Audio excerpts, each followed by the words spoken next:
Hello, everybody. I recorded the episode that I'm releasing today actually 2 weeks ago. And what's really funny, I think it's really funny, is that the story I'm going to tell in today's episode now, I've had 2 weeks of telling like friends and family members, and universally, every parent that I shared this story with, they have a similar story of their own that's even specifically about passports. And why I'm telling you this is because I just think that that's so true of all of our parenting experiences. We think that we're the only ones in the world going through something, or that our kids have done something, uniquely chuckleheadish. And then when we share it, we find out that everyone's kids not only have done chuckleheady things, I think that's a word, chuckleheady. Yeah, we'll go with that. But that they've actually done the same chucklehead things that your kids have done. And so really part of what I'm trying to do with this podcast is to let you know that you're not alone in your experiences, in your joys and your frustrations. And I hope when you come here each week, you feel that. Welcome to Parenting Successful Teens. I'm Allie Irwin, and I'm here to remind you that you are already a great mom. I know that parenting teens is hard, but it doesn't have to be this hard. Listen in, and I'll teach you how to feel confident that you can handle whatever parenthood throws at you, and even make it fun. Yes, fun. I love this phase of life, and you can too. So as I'm recording, we are down to one last kid home for the holidays. And actually, my youngest is driving my oldest to the airport, which is fantastic. Don't let anyone tell you that there are not upsides to having adult children, because there definitely are. But I was thinking this morning about a situation that was a little fraught and how different it went than it would have gone years ago before I had done all this work on myself. So today I really saw this pay off, and I want to tell you about it because I want you to think about what's possible for you and your family and your relationships, and how things can be, how you can achieve what you want with your family when they're adults. Maybe you have adult children now, maybe they're still living under your roof, maybe they're under 18. But I'm telling you, thinking now about how you want your adult relationship to be with your kids is where it's at, because they are adults for decades longer than they are under your roof. All right, here is the situation. The situation is, he was all set to leave yesterday, and then there was a problem with his passport that I would have handled a little bit differently. He did a great job, but maybe, I wouldn't have been in that situation in the first place. And that's not surprising, right? I'm in my mid-50s. He's in his mid-20s. I've had the benefit of lots of bumps in the road. Enough bumps in the road have come up that I am now way, way better at looking down the road and seeing what's coming so that I can avoid the bumps or plan for the bumps ahead of time. So this particular bump required multiple trips to the airport yesterday and one today. And we don't live that close to the airport. And we already had a tight schedule. I'm working, and my youngest and I are leaving tomorrow to drive across country to move her into her apartment. And so, things were kind of already, the schedule was pretty jam-packed. And then we had to rearrange it to make these 2 extra trips to the airport. So I woke up today with my to-do list already compiling in my head. I think my subconscious was just waiting for me to wake up to remind me of the phone calls I needed to make, all the things. And right away, things were different for me today than they would have been in years past.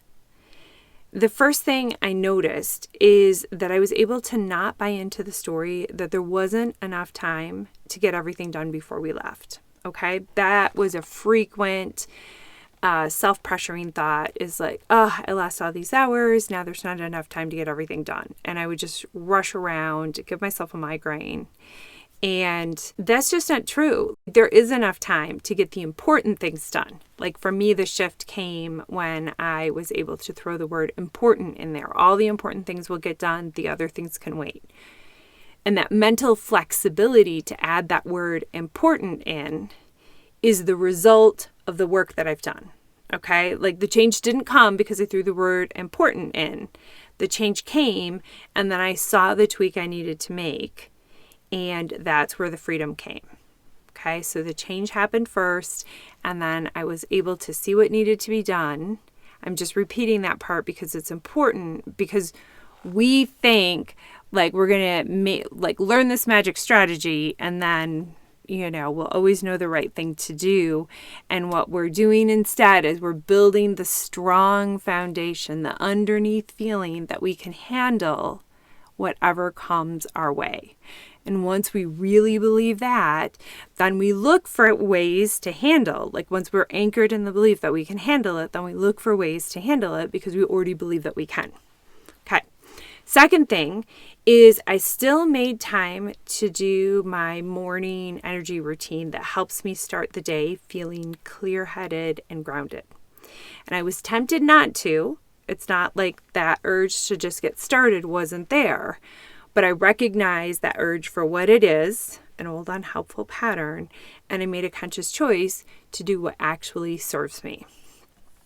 And because I did those two things instead of just springing into action, I had the idea, the mental flexibility to have the useful idea, which is just that my oldest could help. He could legitimately help. And that might not seem revolutionary to you, but given how often, once we're off to the races, the obvious idea isn't obvious when you're stressed out and your mind is going a million miles an hour. And so I don't take for granted that I had that good idea, and that good idea came from having the discipline to do the things that I know serve me. And that discipline comes not from willpower, but from a carefully cultivated foundation belief in my value and in what serves me, and just practicing that over and over and over. Okay? Because willpower, even by 7:30 in the morning, I can't willpower myself into something that I don't want to do. Okay. Next win I noticed is there was a time when I would have walked on eggshells and not risked upsetting him by asking him to help, given how irritated he was about this, irritating situation with his passport. There was a time when I would have felt guilty that I wasn't more sympathetic when I picked him up yesterday. When I picked him up, I was sympathetic. I did say, oh, this sucks, acknowledge that it's a very frustrating situation. But when he continued to complain about it, and in my mind not acknowledge his own part in preventing it, I just changed the subject. Okay? I didn't want to take on all of his frustrations and anger. I didn't want to be the dumping ground for all of his negative emotions. And I even went so far as to point out that maybe I needed some sympathy too, because I had rearranged a busy day to come and get him. And I did feel a twinge of guilt later that I wasn't playing my usual role of just letting him vent. I did have those thoughts flash across my mind, that he would think how mean I was and how, you shouldn't have called me because my mom would just make a big deal about it.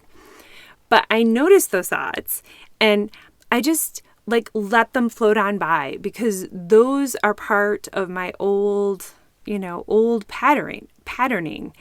And so actually, more than just letting them float on by, I used one of my mental reset techniques. And that helped me, kind of get back to my grounded, neutral place. And then I could see them as old mental patterns. And then they didn't have any hold on me. It's just like driving by a sign. You read a billboard, you drive by it, and then you don't give it any more thought. Unless it's a billboard in Michigan, because those billboards are very funny. Okay, so I had the thought, oh, he can help. And I made him a short list of 3 items that he could do that would genuinely make a difference in my daughter and I getting out the door tomorrow for our, road trip to take her to her new apartment. And wait for it. He didn't love it. Of course he didn't love it. Like, he was busy doing his own thing. He didn't want to do the chores. In fact, he even said, you made me a chore list, Mom? And he was like, I'm busy with schoolwork. And again, it would have been like the old me would have just been like, oh, you're busy. Don't worry. Don't mind. Like, I don't mind, which would not have been true. I did mind. I did need help. And because I wasn't caught up in that guilty mental framework when I gave him the list, then when I got a negative response, it was easy for me to say, hey, look, we're a family. We help each other out. I'm happy to help you by coming to get you. And that took, I could just tell him the truth. That took a big chunk out of my schedule. And now I'm asking you for help to get us on track so that we can leave tomorrow, so that we can do what we need to do. Just as simple as we're a family, we help each other out. And the best part, and he was like, oh, okay. And he still wasn't thrilled, but I don't need him to be thrilled. Like, I don't need him to have a certain set of emotions for me to have a certain set of emotions. And there was a time when I would have jettisoned that list so that I could make him, I guess, have a certain set of emotions. By me taking on all the tasks, I could make him happy. And then if he was happy, I could feel happy, but I wouldn't really feel happy.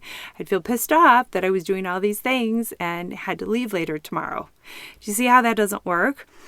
And so one of the items on the list was to make this meal that I had already bought all the groceries for, which was a delicious eggplant chickpea tangine, which sounds super fancy, and it was amazingly delicious, but it was not such an insanely complicated meal that it was too big of an ask. And he made it, and it was so delicious. It honestly made all of our mornings. Like, this delicious meal before he headed back to the airport and like sort of as our last lunch together was amazing. And he's a better cook than I am. Like, it's better that he made it than I made it because he's got the perfect dice and he knows things like what shape each vegetable wants to take. Like, that is a food artist that says things like that. I do not say things like that. Lunch was magic. And so I went from, like, if you think of the scale, I went from not only not being put out to like genuinely happy. And while he was doing that, I got my packing done. And this, in my mind, is what victory looks like. It's not that your kids stop doing annoying things or you stop doing things that annoy them. It's that you are able to handle those things without letting your brain run away with how annoying they are. Okay? They get to be themselves, and you get to be yourself, your messy human self. Not some idealized version that always knows the right thing to say or doesn't mind cleaning the kitchen 5 times a day, okay? That's not me. If it's you, then that's totally fine. My winning result, which I got to experience on this trip, and I wanted to share with you, is that I enjoy my time with my family. I have rewired my brain so that the old programming of self-sacrifice and making nice and honestly doing all the thankless tasks for no thanks, they don't have any hold on me anymore. And I don't think I realized until today how much those things had shifted. I've practiced and rewired my brain to see myself as inherently valuable. Like my time is as valuable as their time. And to see our relationship, my relationship with my children and my husband and their relationship with each other as inherently strong. Okay? It can handle them being annoyed with me. I've done it, and you can too. Keep at it. And one day you're going to wake up and something's going to happen and you're going to notice, you're going to be amazed how far you've come. It's worth it because the payoff is so big. If you know what winning looks like for your family and for you, and you know how to get there with your family, I'm telling you, it is the best feeling.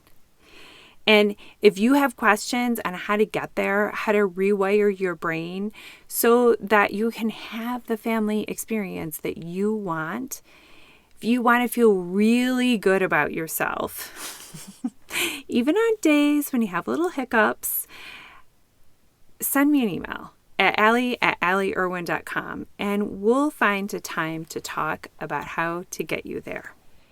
Thank you all for supporting this show with your time and your attention. I love connecting with you each week. I love reading your questions when you email me, and I smile from ear to ear when you tell me how listening to this show has made you feel normal. I had someone tell me that like this was the first time that she's felt normal in a long time. And like I said, that just made me feel, when she discovered the show, that was the first time she felt normal in a long time. And I appreciate the listeners who've reached out and asked me how they could support me and the work that I'm doing and support the show and show their appreciation. So I have a couple of ideas for you. The first idea is you can give me a 5-star review on Apple Podcasts. I'll put a link in the show notes. It's really so easy, though. If you have an iPhone, you just scroll down below like this episode's description, and there's a spot that says rating and reviews. And then there's literally like 5 blank stars, and it says tap to rate. And just click on 5 stars, and you're done. And it really does make a difference. Apple takes those ratings and reviews. They use them in suggesting to people that search on a topic like parenting teenagers. The more ratings and reviews I have, the more likely it is to pop my show up and offer it to people who are searching on a topic. But below the stars on an iPhone, there's a little sentence with a box that says leave a review, hyperlink that says leave a review, and you just click on that and write a review. And, this is not a college term paper. You can just write a couple of sentences and, tell people what you like about the show. If writing a review is not your jam, do not worry about it. Rating the show is as easy as clicking 5 stars and you're done. It's like 5 seconds. Okay, the second thing you could do is you could share the show with a friend. If you have an episode that really speaks to you and you can think of someone that might enjoy it, you can just share the episode. That's honestly how I found some of my favorite podcasts, is I've had someone send them to me and say, hey, I think you would really like this. And so, return the favor, share with your friends. You found it. And then when you share it with your friends are like, hey, thanks for thinking of me.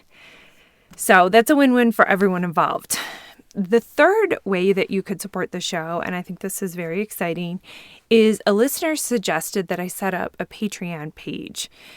She said, and I think this is so sweet, she said, I know you take time out of your work week each week to create these, and I'd like to support you. So if you're in a position where you can support the show financially, you just go to patreon.com/ patreon.com/Allie Irwin. That's Patreon, patreon.com/Allie. And, for those of you who are interested and able to do that, I really appreciate you. And honestly, I just really appreciate everyone for listening and being part of this community. I see you. I see that the work that you're doing in your family, I see how much you love your family, and I really appreciate being part of your world. Have a great week, everyone.